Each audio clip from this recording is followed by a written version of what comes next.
So the weekly price chart of VRAX is clearly indicating a potential recovery or a price recovery which has probably started over here, and that's what we are going to discuss.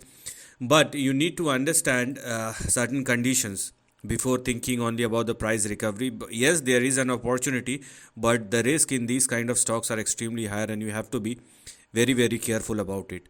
Now when we are looking at the current price chart, and by the way, this is the weekly price chart, so if it is happening on the weekly price chart, so it means there is something which is growing up.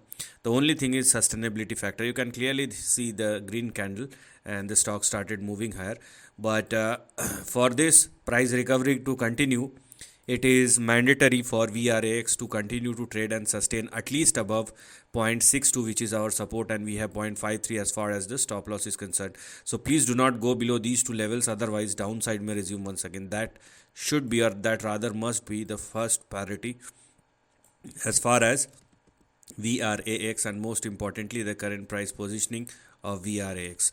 Now what to expect moving forward is the next big question. So as far as VRAX stock is concerned, and if the stock continue to trade and sustain above 0.62, then the immediate target which is currently active right now is 1.46, and yes, there are extensions, but that will open up one after the another.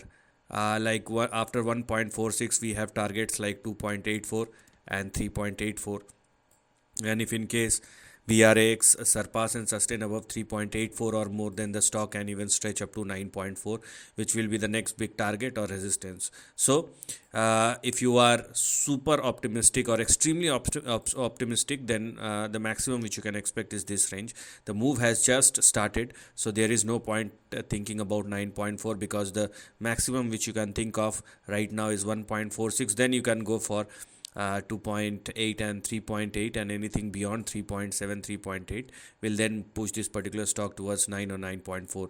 but at the end of the day, these moves are not sustainable, so please keep that thing in your mind. This is the end of the video. Thanks for watching.